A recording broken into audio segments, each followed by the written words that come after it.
अस्सलाम वालेकुम and welcome to learn with Ayesha. आज हम बात कर रहे हैं rational numbers and irrational numbers की। तो आज हम इसको बहुत डिटेल में डिस्कस करने वाले हैं, लेकिन हम इसको डिस्कस करेंगे एज अ कंपैरिजन। मैं आपको बताऊंगी कि इन दोनों में डिफरेंस क्या है, हम इस तरह से लेकर चलेंगे। ठीक है, तो चले हम स्टार्ट करते हैं। ठीक है,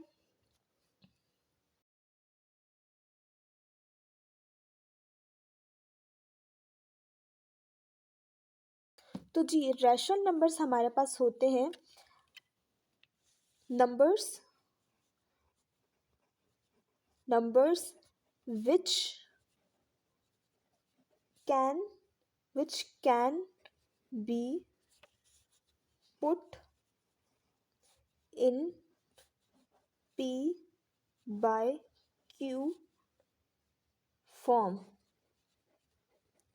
ठीक है, ये हमारे पास रैशनल नंबर्स, हमारे पास वो नंबर्स होते हैं जो हमारे पास P बाय Q फॉर्म में लिखे जा सकते हैं। ठीक है, आगे यहाँ पे कंडीशन भी है कि P और Q बिलोंग करने चाहिए इंटीजर से। ठीक है, और इसके साथ एक और भी कंडीशन है। ठीक है, कि हमारे पास Q is not equal to zero होना चाहिए।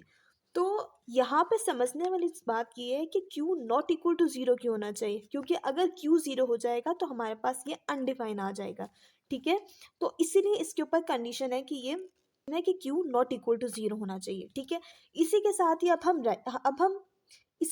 अब हम इरेशनल नंबर्स को देख लेते हैं कि वो कौन से नंबर्स होते हैं। ठीक है,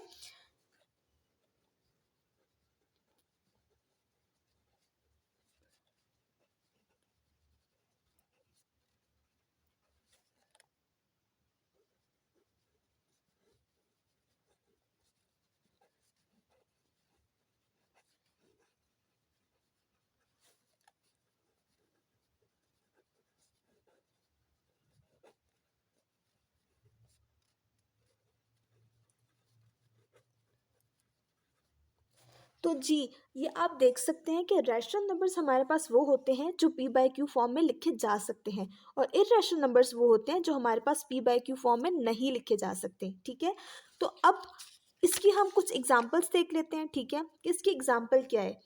रैशनल नंबर की एग्जांपल है √16। √16 को हम लोग इस P बाय Q फॉर्म में लिख सकते हैं, इसीलिए ये हमारे पास रैशनल नंबर है। ठीक है, अब हम इसी के एग्जांपल ले लेते हैं, इर्रेशनल नंबर्स की एग्जांपल ले लेते हैं। उसमें आ जाता है हमारे पास √2, √3। ठीक है, अब यहाँ तक हमारी डेफिनेशन क्लियरिफाई नहीं होती, इसको हम मज़ीद थोड़ा सा पढ़ेंगे। अब यहाँ तक हमारी डेफिनेशन जो है वो कंप्लीट होती है, लेकिन इसके अंदर और चीज़ें भी हैं। ठीक है, जिसको हम बारी बारी डिस्कस कर लेते हैं। ठीक है, सबसे पहले हमारे पास ये होता है कि सबसे पहले हमारे पास ये है कि हमारे पास रैशनल नंबर टर्मिनेटिंग होता है। ठीक है, जब हम कहते हैं कि टर्मिनेटिंग, तो इसका मतलब है कि इसकी वैल्यू एक खास जगह पे जाके रुक जाती है। ठीक है, इसकी एग्जांपल क्या है? 1/2। ठीक है, 1/2 एक रैशनल नंबर है। ठीक है, और इसको अगर हम पॉइंट्स में लिखें तो 0.5 बनता है। ठीक है, साथ ही हम एक और एग्जांपल देख लेते हैं 13.161। ठीक है, ये यहाँ पे टर्मिनेट हो गया है, रुक गया है। ठीक है, इसी के सामने अगर हम लोग इर्रेशनल को देखें तो इर्रेशनल हमारे पास नॉन टर्मिनेटिंग होता है।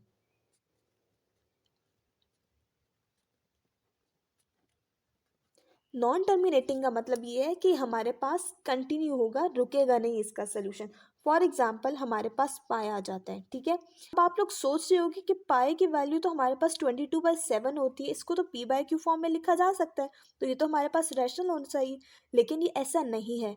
22/7 इसकी अप्रॉक्सीमेट वैल्यू है, एग्जैक्ट वैल्यू नहीं है। ठीक है, और ये हमारे पास समथिंग 3.1428 इसी तरह से ही ये चलता रहता है। ठीक है, तो ये समझने वाली बात ये है कि पाई की वैल्यू हमारे पास अप्रॉक्सीमेट वैल्यू है, एग्जैक्ट वैल्यू नहीं है। ठीक है, इसी की हम अगर एक और एग्जांपल देख लें तो 1.41386 और ये चलता ही जा रहा है। ठीक है, इसीलिए हमारे पास इरेशनल नंबर है, नॉन टर्मिनेटिंग है। ठीक है, अब हम इसकी नेक्स्ट देख लेते हैं कि एक रैशनल नंबर हमारे पास रिकरिंग होता है। ठीक है,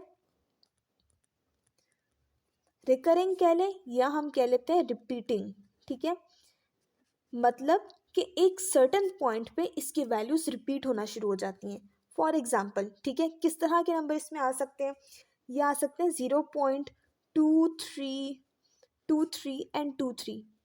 ठीक है, अगर हमारे पास रिपीटिंग हो यानी कि रिकरिंग हो तो वो हमारे पास एक रैशनल नंबर होता है। ठीक है, इस अच्छा, अब मैं आपको यहाँ पे एक और बात बताती चलूँ कि हम इस तरह के नंबर को 23 के ऊपर बार लगा के डिफाइन कर लेते हैं। इस बार का मतलब ये है कि हमारे पास ये नंबर बार बार रिपीट हो रहा है। ठीक है, अब हमारे पास इर्रेशनल नंबर नॉन रिकरिंग होता है। ठीक है, नॉन रिकरिंग मतलब नॉन रिपीटिंग। इसकी एग्जाम्पल ये है 0.1411411114। आप देख सकते हैं कि इसकी वैल्यूज रिपीट नहीं हो रही, बढ़ती ही जा रही है। ठीक है, अब एक हमारे पास एक लास्ट पॉइंट इसमें आ जाता है कि ये हमारे पास परफेक्ट स्क्वायर होता है। ठीक है,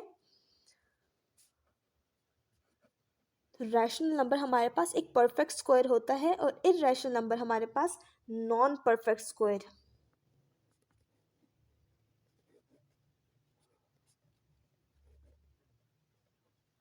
ठीक है, इसकी एग्जाम्पल क्या है? इसके एग्जाम्पल है हमारे पास √16 जो कि हमारे पास 4 के इक्वल होता है, √4 जो कि 2 के इक्वल आता है। मतलब ये एक परफेक्ट स्क्वायर है। और नॉन परफेक्ट स्क्वायर यानी कि इर्रेशनल नंबर की एग्जाम्पल है √2, √3, √5। ये सब के सब हमारे पास इर्रेशनल है क्योंकि ये नॉन परफेक्ट है। ठीक है, अब हमारे पास कोई भी ऐसा नंबर जो कहीं ना कहीं टर्मिनेट हो रहा हो, रिकरिंग हो या रिपीटिंग हो या परफेक्ट स्क्वायर हो, तो मतलब वो हमारे पास एक रैशनल नंबर होता है।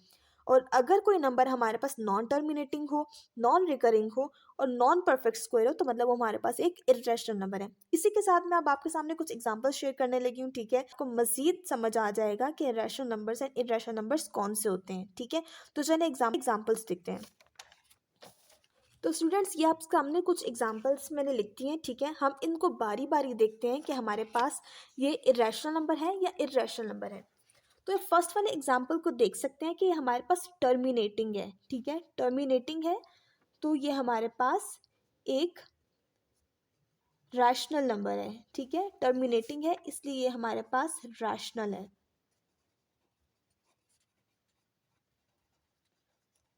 सेकेंड एग्जाम्पल देख लें कि ये हमारे पास 0.333 मतलब ये चलता जा रहा है, रिपीटिंग है। ठीक, इसीलिए और हर रिपीटिंग नंबर हमारे पास रैशनल होता है।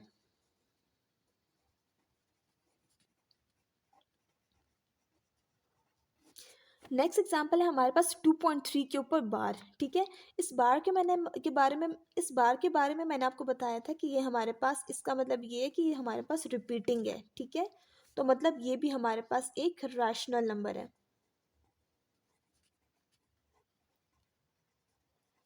नेक्स्ट देख सकते हैं 0.142857 मतलब कि ये हमारे पास एक सर्टन पॉइंट पे आकर दोबारा से वैल्यू रिपीट होने लग गई है, तो मतलब ये हमारे पास रैशनल है। रैशनल क्यों है? क्योंकि ये हमारे पास रिपीटिंग है।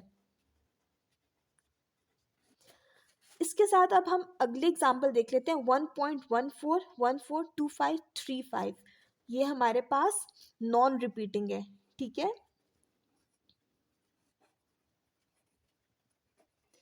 इसीलिए हमारे पास इर्रेशनल है। तो स्टूडेंट्स, मैं आपको कुछ एग्जांपल्स दे रही हूँ। ठीक है, जिसके बारे में आप बताएंगे कि हमारे पास रैशनल नंबर है या इर्रेशनल, और कमेंट सेक्शन में ज़रूर बताइएगा मुझे इसका answer.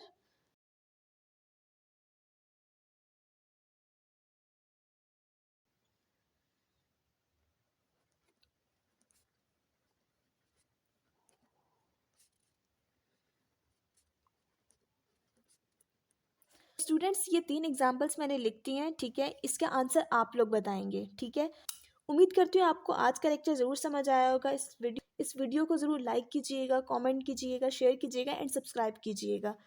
Thank you so much. मिलेंगे नेक्स्ट वीडियो में किसी नए टॉपिक के साथ। तब तक के लिए अल्लाह हाफिज़।